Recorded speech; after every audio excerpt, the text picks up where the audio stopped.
अभी देखो एक मैंने क्वेश्चन दिया था, the frequency and uses of dimensional analysis में लास्ट यूज अपना था स्टार्ट किया था to establish the relationship between different physical quantities. तो वो यूज में एक क्वेश्चन मैंने दिया था और आपको होमवर्क के लिए, और नहीं आया तो मैं कर दूंगा बोला था, तो वही करके दे रहा हूं। द फ्रीक्वेंसी एन मैंने बता दिया था, पेंडुलम के केस में ऐसा वाइब्रेशन की फ्रीक्वेंसी होती है। ट्यूरिंग फॉर्क देखा होगा स्कूल में, ऐसा एक प्रॉन्ग्स के समान होता है, मतलब बोलने का मतलब ऐसे उसको दो प्रॉन्ग्स होते हैं और एक स्टेम होता है मेटल का, और उसको रबर हैमर से यदि अपन वाइब्रेट करते हैं तो वाइब्रेशंस हो जाते हैं। Number of vibration per second यानी frequency. In case of metallic tuning fork it is frequency. In case of pendulum it is oscillation. Number of oscillations per second is the frequency of pendulum. Number of vibrations per second is the frequency of tuning fork. वैसा ही string लेते हैं, string मतलब एक रस्सी लेते हैं, दो rigid support पे फिक्स करते हैं और उसको right angle to its length खींचते और छोड़ देते हैं तो वो स्ट्रिंग वाइब्रेट होती है। तो स्ट्रिंग का number of vibration per second is the frequency of string. तो यहाँ पे क्या बोला है, the frequency N of vibration of wire, wire बोलो स्ट्रिंग बोलो, number of vibration per second. उसके बाद of a wire under tension. Naturally wire को दो रिजिड सपोर्ट के बीच में रखा तो तान के रखेंगे, मतलब उसमें टेंशन आएगा। तो अंडर टेंशन काय के ऊपर डिपेंड्स करता है, depends upon the tension T, depends upon the tension T. उसके बाद मास पर यूनिट लेंथ एम। मास पर यूनिट लेंथ क्या है मैं बताऊंगा आपको, mass of the string upon length of the string. Mass नहीं, मास पर यूनिट लेंथ है, तो मास ऑफ द स्ट्रिंग और length of the string. And vibrating length, vibrating length मतलब जो वायर को अपन perpendicular to its length stretch करेंगे और छोड़ देंगे तो वो जो लेंथ है वो लेंथ को वाइब्रेटिंग लेंथ बोला of the wire. Using dimensional analysis, dimensional analysis को यूज करके आपको रिलेशन एस्टेब्लिश करना है। Using dimensional analysis obtain the dependence of frequency on these quantities. यानी dependence of frequency on these quantities का मतलब क्या होता है, फ्रीक्वेंसी का रिलेशन ये क्वांटिटीज के साथ। तो देखेंगे अपन कैसा उसको सॉल्व करेंगे सॉल्यूशन। अब वी हैव, या let us assume that, we have बाद में लिखते हैं, लेट अस अज्यूम दैट। अब यहाँ पे या फ्रीक्वेंसी पहले डिफरेंट क्वांटिटी भी ये लिखते, ठीक है। We have frequency. फ्रीक्वेंसी क्या होती है मैंने बताया था, फ्रीक्वेंसी जो होती है, फ्रीक्वेंसी जिसको एन डिनोट करते हैं, it is reciprocal of periodic time, 1/T। Periodic time मतलब क्या होता है, नंबर ऑफ वाइब्रेशंस पर सेकंड फ्रीक्वेंसी और time required for one complete oscillation या one complete vibration is periodic time. तो नेचुरली फ्रीक्वेंसी इज एन, तो उसका डायमेंशंस क्या निकालेंगे, therefore dimensions of N is equal to, अब इसको ही मैं ऐसा लिख सकता हूं T⁻⁻1 ऊपर लेके गया तो नेचुरली डायमेंशंस की भाषा में एम एल टी।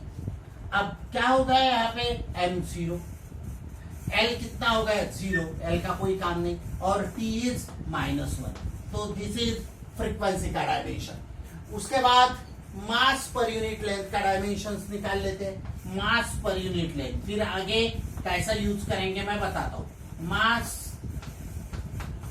पर यूनिट लेंथ, मास पर यूनिट लेंथ, या मास नहीं है वो, मास पर यूनिट लेंथ है, मतलब small m is equal to mass of the wire, mass of the wire upon length of the wire, upon length of the wire.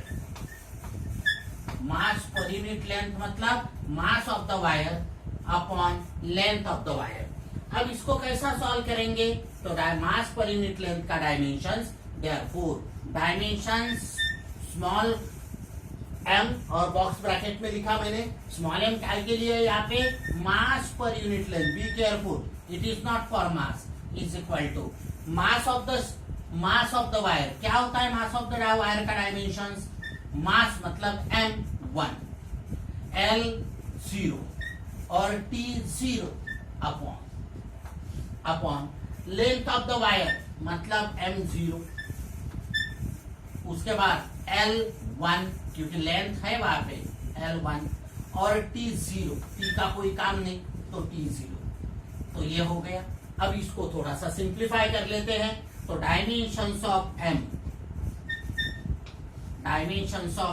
Is equal to क्या हो जाएगा? डायमेंशंस ऑफ M हो जाएगा, मैंने यहाँ पे मास पर यूनिट लेंथ मैंने पहले बताया, ये डिनोमिनेटर न्यूमरेटर में ये 0 ऊपर जाएगा, बेस सेम है तो 1 माइनस 0 1 ही होगा, तो मास 1। उसके बाद L0 और ये 1 ऊपर गया तो L माइनस 1 N माइनस 1 और T0 ही है तो 0 माइनस 0 भी 0 ही होगा।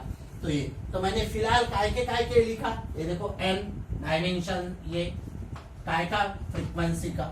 उसके बाद मास पर यूनिट लेंथ का ये जो आया इसको मैं 2 कॉल कर देता हूँ। और इसमें क्या क्या क्वांटिटी है? वाइब्रेटिंग लेंथ का क्या रहने वाला है? वाइब्रेटिंग लेंथ का डायमेंशंस, तो dimensions of small l is equal to ये हो जाएगा M0 L1 और T0 क्योंकि लेंथ का डायमेंशंस है तो इसको मैंने 3 कॉल कर दिया।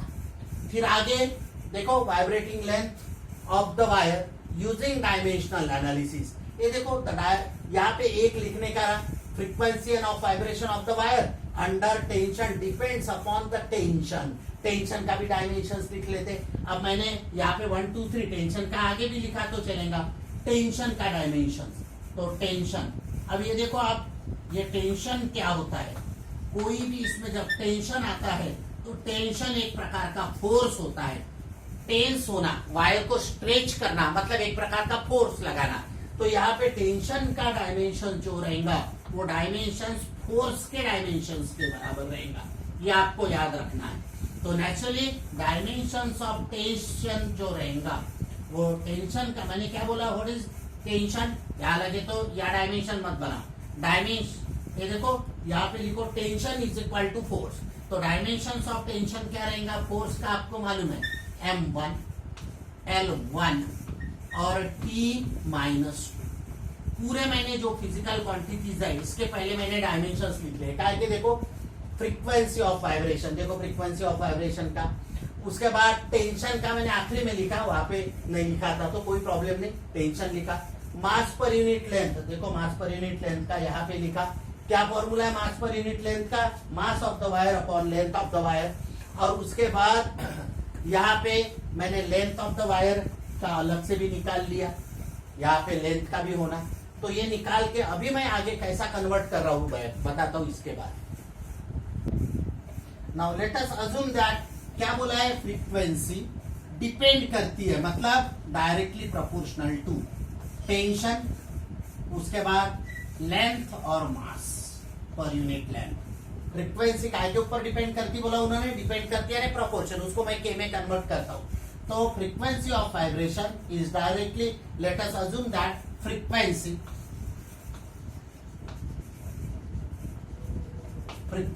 M is proportional to tension in the string, length of the string and mass per unit length। ऐसा क्वेश्चन में बोला हुआ है। तो नेचुरली मैं यहाँ पे X, यहाँ पे Y और यहाँ पे Z, यहाँ पे 3 है करके 3, इसके पहले किसमें 2 थे तो 2।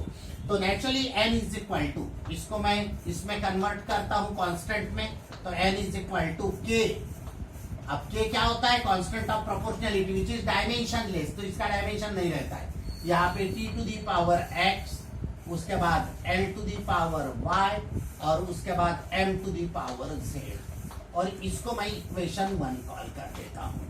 अब ये याद रखना है कि T to the power X L to the power, हालांकि ये बॉक्स में कंफ्यूज होते होंगे तो ये बॉक्स नहीं भी दिया तो चलेगा, यानी ऐसा रहने दो T इंटू K इंटू, हालांकि ये K क्या है? Dimensionless quantity, where K constant of proportionality है तो डायमेंशन लेस क्वांटिटी, यानी उसको नंबर समान है, जस्ट नंबर। तो नंबर को डायमेंशंस नहीं होते हैं, फिजिकल क्वांटिटी को डायमेंशंस होते हैं।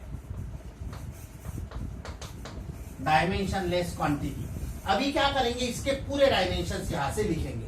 पहले तो therefore dimensions of n is equal to, के को तो डायमेंशंस नहीं होता मैंने बताया, dimensions of t to the power x, उसके बाद dimensions of l to the power y, उसके बाद dimensions of m to the power z। अब वैल्यूज पुटअप करेंगे। अब वैल्यू यदि पुटअप करते हैं तो कैसा पुटअप करेंगे बताता हूं मैं।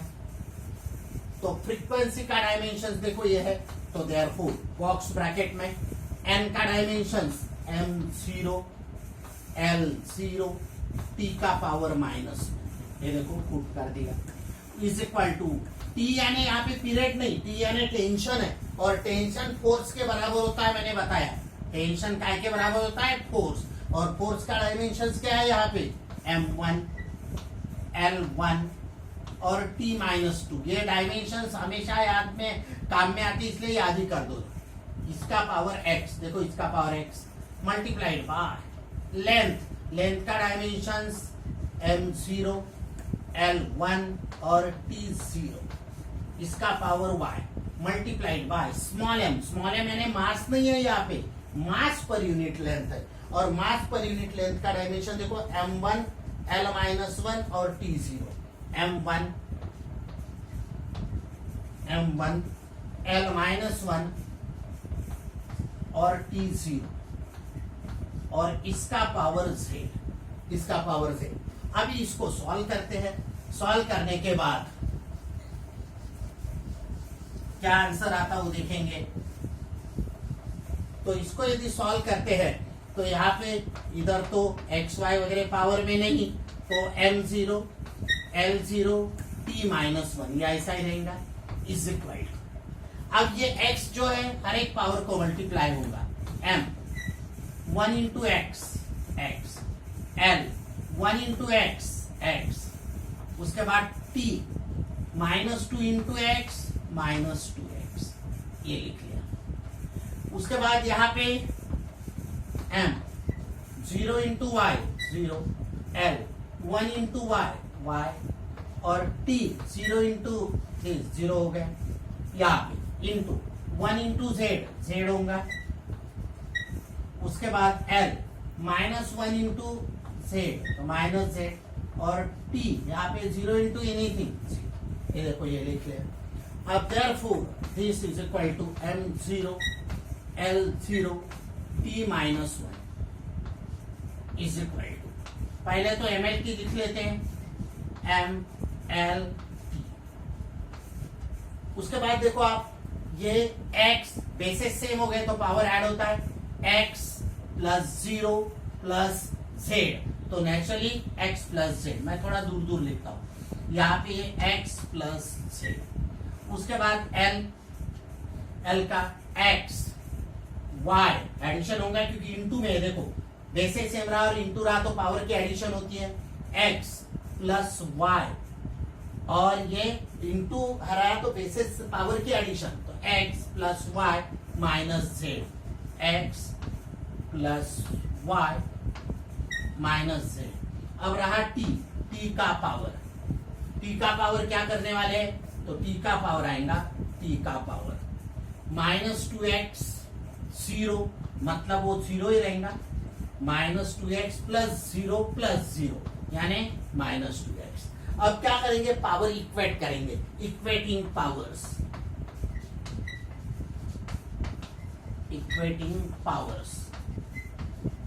अब पावर्स को इक्वेट करते हैं तो x plus Y is equal to X plus Z, sorry is equal x plus ये 0, इसको ऐसा 1 कॉल कर देते हैं। उसके बाद x plus Y minus X plus Y minus Z is equal to again 0, इसको 2 कॉल कर देता हूं, और last -2x is equal to -1। अब यहां से x y z की वैल्यू निकालते हैं, तो x y z की कैसी वैल्यू निकालेंगे, तो यहाँ पे पहले तो इसको 3 कॉल कर सकता हूं।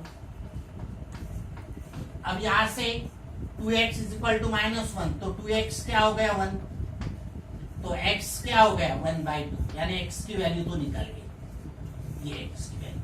अब ये x की वैल्यू इसमें पुट कर देता हूं, तो पुटिंग वैल्यू ऑफ x यहाँ पे करते हैं तो ये 1/2 plus z is equal to 0। तो z क्या हो गया, therefore z is equal to -1/2, ये z की वैल्यू हो गई।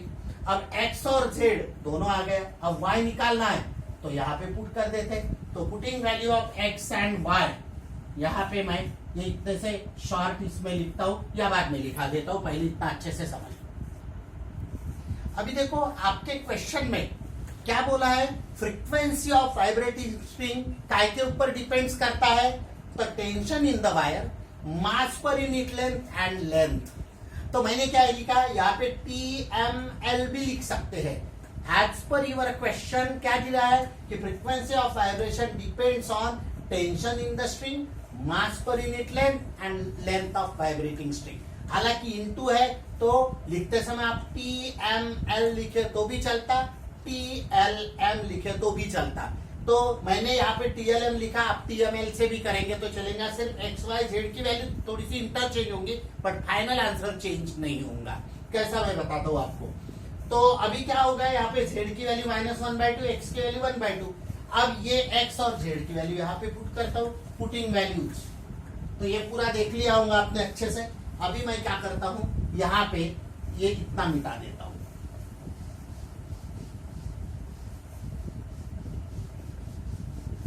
अब इतना यदि मैंने मिटा दिया तो आगे देखो क्या कर रहा हूं मैं, पुटिंग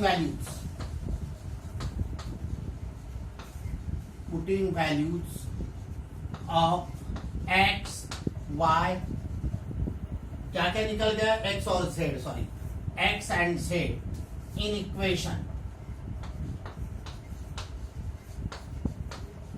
इक्वेशन काय में पुट करूंगा मैं, यहाँ पे 2, क्या मिलेगा आपको VZ। देखो यहाँ पे पुट करता हूं तो x की वैल्यू 1/2 प्लस y वैसा ही माइनस यहाँ पे z की वैल्यू -1/2 इज इक्वल टू 0। तो नेचुरली यहाँ पे 1/2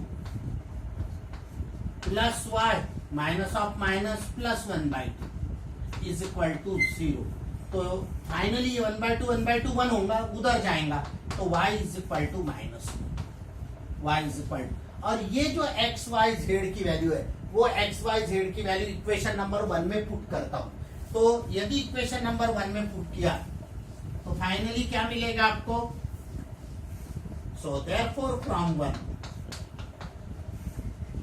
from equation 1 n is equal to k वैसा ही रहेगा, k के बाद t to the power x, तो x क्या आया हुआ है, देखो वहां पे पूरे वैल्यूज आए हुए हैं। तो x की वैल्यू है 1/2, उसके बाद l टू दी पावर ये शायद -1/2 आई है वैल्यू, और शायद काय के लिए यहाँ पे y की वैल्यू -1 है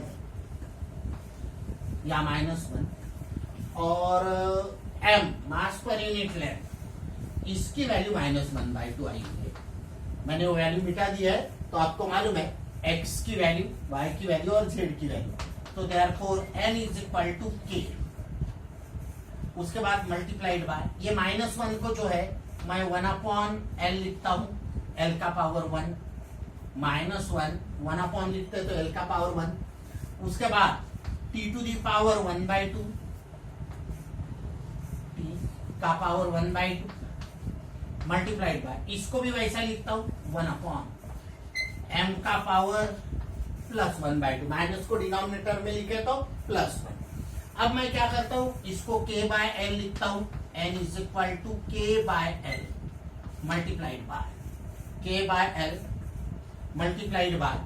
अब इसको आगे सॉल्व करते हैं तो इसको 1/2 और ये 1/2, I can write this one as t to the power 1 by 2 upon m to the power 1 by 2। और आपको मालूम है दोनों का पावर एक है, 1 by 2 1 by 2, तो मैं इसको ऐसा भी लिख सकता हूं k by l, और दोनों का पावर 1 by 2 मतलब root over t by m, t by m। तो फाइनली n इज इक्वल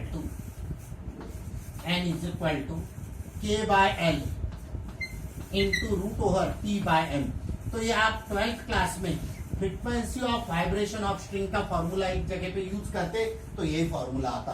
तो आपको मैंने कैसा डिराइव किया समझ में आया होगा। हाँ, आपके ये क्वेश्चन में ऐसा दिया है फ्रीक्वेंसी ऑफ वाइब्रेशन का डिपेंडेंस टेंशन मास पर यूनिट लेंथ और बाद में लेंथ। तो ये TLM मैंने लिखा, आप TML भी लिखेंगे तो आंसर सेम आएगा, सिर्फ XYZ चेंज हो जाएंगे, अकॉर्डिंगली वैल्यू आएंगी, बट आंसर डजंट चेंज। अभी देखो क्या बोला है, the hydrostatic pressure P of a liquid column depends upon, मतलब P काय के ऊपर डिपेंड है, तो density depends upon density D, height h of liquid column. मतलब एक आधा ऐसा ट्यूब लेता हूं और इसमें यदि मैं लिक्विड ऐसा लेता हूं तो ये लिक्विड जो है ये हाइट है लिक्विड की, ये हाइट के ऊपर प्रेशर डिपेंड करेगा। उसके बाद काय के ऊपर बोला उन्होंने, liquid column, acceleration due to gravity g के ऊपर डिपेंड करेगा। उसके बाद ये देखो P of liquid column depends upon the density D के ऊपर भी डिपेंड करेगा। उसके बाद हाइट के ऊपर डिपेंड करेगा और एक्सीलरेशन ड्यू टू ग्रेविटी के ऊपर। तो आपको फॉर्मूला डिराइव करना है, तो कैसा डिराइव करेंगे देखते हैं अपन। पहले तो इनके पूरे डायमेंशनल निकाल लेते हैं सॉल्यूशन। पहले हाइड्रोस्टैटिक प्रेशर, यानी एक प्रकार का प्रेशर ही है वो, हाइड्रोस्टैटिक प्रेशर। हाइड्रोस्टैटिक प्रेशर यानी प्रेशर ही होता है, मैंने बताया था, force acting per unit area, force upon area. तो फोर्स का डायमेंशंस क्या होता है, तो therefore dimensions of pressure, hydrostatic pressure is equal to force M1 L1 और T माइनस 2, ये हो गया force, upon area, area length into breadth, दो लेंथ का मल्टीप्लीकेशन, तो L2 लिख सकता हूं मैं, या इसके साथ भी लिख सकते हैं M0 वगैरह। तो अब इसको सॉल्व करते हैं, तो M तो एक ही है, M का पावर 1, L2 L1 ये 2 पर चले जाएगा तो L का पावर -1, उसके बाद ये T का power -2।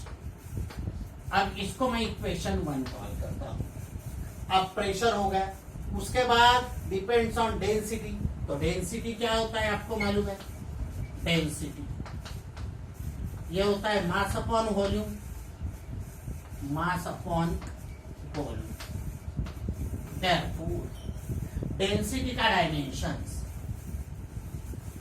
Therefore dimensions of density, dimensions of mass, तो M1 रहेगा L0 T0 अपॉन वॉल्यूम का डायमेंशंस आपको मालूम है L3, 3 लेंथ का मल्टीप्लीकेशन होता है, length into breadth into height.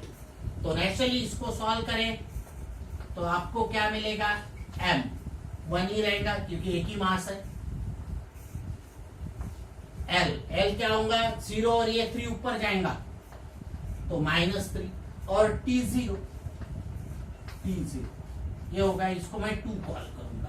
तो देखो यहाँ पे आपने यहाँ पे डेंसिटी का डायमेंशंस लिख लिया, इक्वेशन 2। नाउ उसके बाद देखो डेंसिटी होगा, हाइट यानी लेंथ है, तो हाइट का dimensions of height is equal to, height यानी एक प्रकार की लेंथ होती है, इसलिए M0 L1 और T0 ये हो गए, इसको मैं कॉल करूंगा 3। उसके बाद एक्सीलरेशन ड्यू टू ग्रेविटी, यानी एक्सीलरेशन ड्यू टू ग्रेविटी आपको मालूम है स्मॉल g से डिनोट करेंगे, तो इसका डायमेंशंस क्या रहेगा, एक्सीलरेशन ड्यू टू ग्रेविटी का मैंने बताया था M0, कोई भी एक्सीलरेशन का m0, और मीटर पर सेकंड स्क्वायर यूनिट होता है, तो मीटर मतलब L1 और पर सेकंड स्क्वायर मतलब T माइनस, और इसको कॉल करूंगा मैं 4। अब देखो क्या क्या आया यहाँ पे, pressure, density, height and also acceleration due to gravity. अब H रो G ये हो गया, और pressure.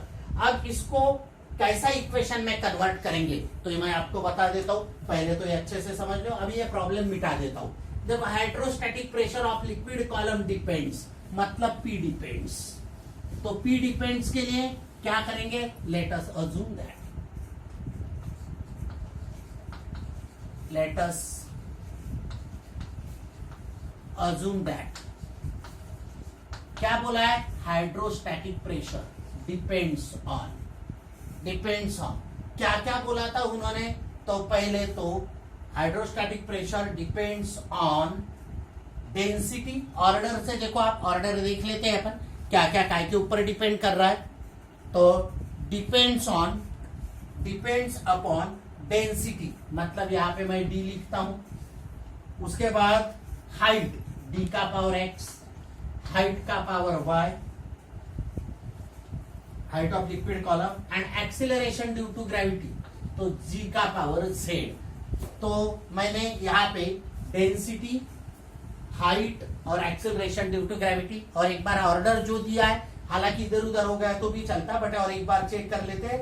Liquid column depends upon density D, height H and acceleration due to gravity. ठीक है, अभी इसको सॉल्व करना है आगे, तो इसको मैं ऐसा लिखता हूं, therefore P is equal to K multiplied by D का पावर x, H का पावर y और G का पावर z। इसको मैं इक्वेशन लगे तो यहाँ पे 1 2 3 ऐसा कॉल किए, तो इसको मैं 4 कॉल कर देता हूं। अभी अपन इसमें वैल्यू कैसा पुट कर देते हैं, देखो। अब therefore dimensions of P hydrostatic pressure is equal to K dimensionless quantity होती है, आपको मैंने बताया। डायमेंशंस ऑफ डेंसिटी का power x, dimensions of height का पावर y और dimensions of acceleration due to gravity का पावर z। अब मैं क्या करने वाला हूं, यहाँ पे वैल्यू पुट करने वाला हूं, 1 2 3 और 4। तो फ्रॉम 1 2 3 4 ऐसा लिख सकते, फ्रॉम इक्वेशंस 1 2 3 एंड 4। अब ये वैल्यू यदि पुट कर दिया तो डायमेंशंस ऑफ प्रेशर आपके पास है, dimensions of pressure, dimensions of pressure क्या बताया मैंने, डायमेंशंस ऑफ प्रेशर m1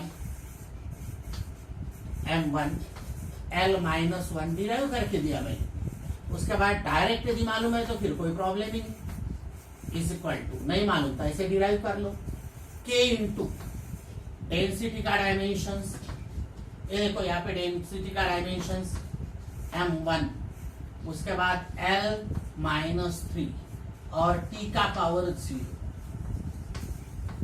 ये देखो, और इसका पावर x है तो पावर x लिख लिया मैंने यहाँ पे। उसके बाद हाइट, हाइट क्या बताया मैंने, मास 0, लेंथ 1, T0, और इसका पावर क्या हो गया y। अब ये हालांकि y इसको बॉक्स के बाहर लिखता हूं। उसके बाद लास्ट क्या रहा, लास्ट रहा एक्सेलरेशन ड्यू टू ग्रेविटी, तो मैं यहां लिख रहा हूं इनटू, या नीचे इनटू नहीं लिखा दो, acceleration due to gravity m0 L1 और यहाँ पे T का पावर -2 और इसका पावर क्या है से, ये देखो आप, मैं और एक बार बता रहा हूं, प्रेशर के जगह पे प्रेशर का डायमेंशन, डेंसिटी के जगह पे डेंसिटी का डायमेंशन, हाइट के जगह पे हाइट का डायमेंशन, जी के जगह पे जी का डायमेंशन, और एक्स वाई जेड। अब इसको सिंप्लीफाई करना है, एक्स वाई जेड की वैल्यू निकालना है। कैसा निकालता हूं मैं बताता आपको। एक्स वाई जेड की वैल्यू यदि निकाला तो ये देखो m1 L-1 T-2 is equal to K वैसा ही रहेगा। अब यहाँ पे पावर से मल्टीप्लाई करता हूं तो m का power 1 into x, x L का पावर -3x, उसका t का पावर 0 इंटू एनीथिंग 0, यहाँ आ गया। वैसा ही यहाँ पे थोड़ा नीचे लिखता हूं मैं, सो दैट उसके साथ कंबाइन नहीं होगा। यहां से लिखता हूं, देखो यहाँ पे ये m1 l -1 t का power -2 is equal to k into m का पावर 1 इंटू x, l का पावर -3 इंटू x -3x, और t का पावर 0 इंटू एनीथिंग 0। ये देखो ये लिखा। उसके बाद यहाँ पे m का पावर 0 इंटू y 0, l का पावर 1 इंटू y, और t का पावर 0, ये हो गया। फिर लास्ट ब्रैकेट में 0 इंटू z 0 ही आना है, l का पावर 1 इंटू z आना है, और t का पावर -2z। ये देखो -2z, और ये आने के बाद ये बॉक्स ब्रैकेट कंप्लीट कर। अब इसको सॉल्व करेंगे आगे, तो यहाँ पे m का पावर 1, l का पावर -1, और t का power -2 is equal to k into, हालांकि k को डायमेंशंस नहीं रहते, तो जब भी डायमेंशंस लिखते तभी k गायब किया तो भी चलेगा।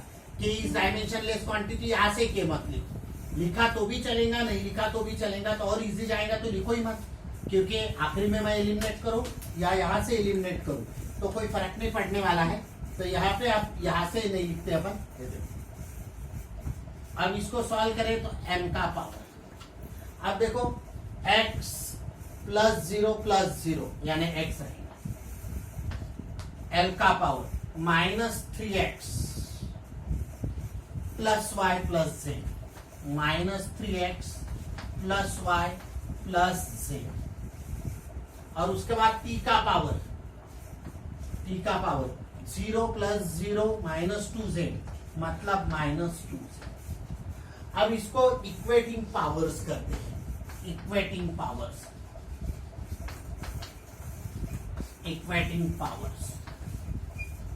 अब पावर्स को इक्वेट किया तो x = 1, x की वैल्यू डायरेक्ट निकल गई। उसके बाद -3x + y + z is equal to, यहां -1 आया, इसको इक्वेशन 1 कॉल करता हूं। इसको 1 नहीं कॉल किया मैंने, या किया कॉल तो भी चलेगा, इसको 1 कॉल करो तो जाने दो, नंबर ऑफ इक्वेशंस नहीं बढ़ाते। तो इसको ऐसा 1 कॉल कर दो, इसको ऐसा 2 कॉल कर दो, और लास्ट में -2z इज इक्वल टू, यहाँ पे -2, तो आपको यहाँ से z निकल जाता है, तो माइनस ऑफ माइनस प्लस हो जाएगा, और या तो फिर z = -2/2 +1 होगा, तो z की वैल्यू भी +1 है। तो आपके पास x की वैल्यू 1 है, z की वैल्यू 1 है, ये दोनों वैल्यू यहाँ पे पुट कर देता हूं। यहाँ पे यदि मैंने पुट कर दिया तो आपको क्या मिलेगा, तो from equation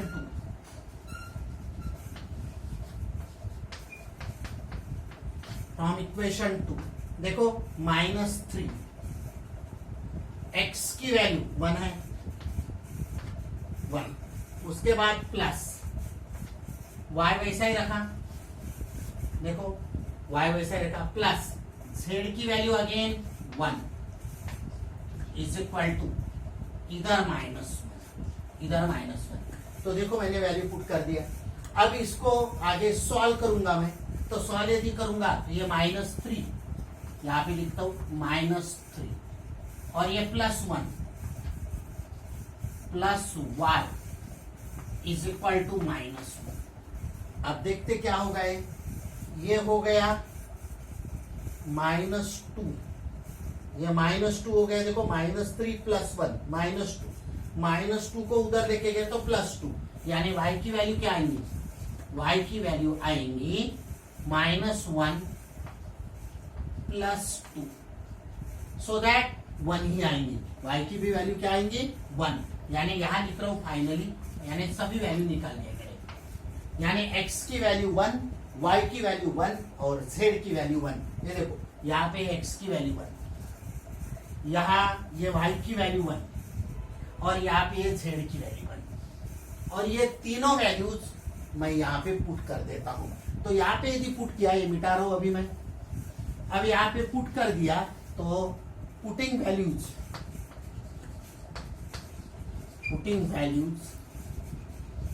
of x, y and z